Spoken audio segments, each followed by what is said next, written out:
त्या आजींना विचारा, पूर्वीच्या काही फाटे कपडे घालत होते का? एवढं जरी फाटलं तरी ते शिवून घ्यायचं, अंग प्रदर्शन नाही करायचं. आणि आता जेव्हा रस्त्याने आपण फिरतो पुणे मुंबई नाशिक मध्ये, तर काहीतरी टी शर्ट घालतात, फाटके जीन्स कपडे घालतात आणि ते त्यांना त्याचं भूषण वाटतं. त्यांना विचारा, पूर्वी फाटके कपडे घातले का दारिद्र्याचं लक्षण आहे असं म्हणायचं. आणि आज ती फॅशन झाली. भारतामध्ये अंग दाखवायची काही गरज नाही. बाहेरचे इतर समाजाची माणसं बघा, महिला पूर्ण पोरख्यामध्ये असतात, त्यांचा हात एवढा आणि फक्त डोळे दिसतात. आता त्यांच्याकडे स्त्रियांचा पायचा भाव वेगळा आहे. आणि मी सांगितलं, आपल्याकडे देवी म्हणून पाहतात. यत्र नार्यन्ते पूजन्ते रमन्ते तत्र देवता. म्हणजे आमच्यामध्ये ज्या ठिकाणी स्त्रीची पूजा केली जाते तो देश आमचा भारत देश आहे. आणि मग आपल्याला आपली जी संस्कृती ती विसरायची आहे का? आपले जे सण उत्सव आहेत ते विसरायचे आहेत का? तर वेगवेगळ्या माध्यमातून जे अतिक्रमण येत आहेत ते अतिक्रमण आपल्यालाच दूर करायची आहे.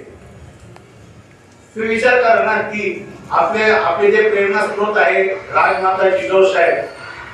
राजमाता जिजाऊ म्हटलं की त्यांची प्रतिमा आपल्या डोळ्यासमोर उभी राहते. पण एक थोडीशी आपण वेगळी विचार केला की त्या राजमाता जिजाऊ टी शर्ट मध्ये फाटक्या जीन मध्ये आले, आपलं मन स्वीकारेल का? त्यांना नाही स्वीकार. आपली आई स्वतःची आपली आई टी शर्ट मध्ये फाटके पॅन्ट जीन पॅन्ट मध्ये आली, आवडेल आपल्याला? नाही आवडणार. मग आपल्याला हे जर आवडत नाही तर मग आपले मित्र म्हणजे काय गमत असते, मातृदेवो भव, आई तर तुमचं कल्याण करणारीच आहे. पितृदेवो भव, वडील तुमचं कल्याण करणारे.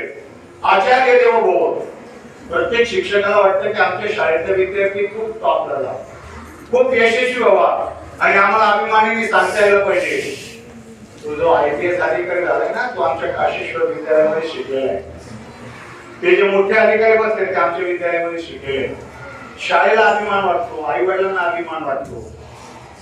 आणि म्हणून एक हिंदीमध्ये एक वाक्य आहे, संगत की बडे से बढ़त बढ़त जाए आणि संगत की गधे से दो लाता खाए. तुम्ही संगत कोणाशी, मैत्री कोणाशी असावी, मित्र कसा असावा? आपण बाजारामध्ये गेल्यानंतर 10 रुपयाची जी नोट होती खालीवरून पाहतो, 10 रुपयाच्या नोटेला मध्ये, पण भाजीवाल्याकडे घेतो काका ही फाटकी आहे दुसरी द्या. मग आपला जो मित्र आहे तो आपल्या आयुष्याला उपयोगी पडणार आहे. माझी जी मैत्रीण आहे जी माझ्या आयुष्याला उपयोगी पडणार आहे, तर ते मित्र मैत्रीण ते पारखोनी करू नको का घ्यायला? ती एक गोष्ट आपण लहानपणी ऐकली आहे. ते दोन मित्रांचे तिथे तो एक मित्र ज्याला झाडावर चढता येत होतं तो वरती गेला आणि एक मित्र खाली झोपायचं सोंग केलं.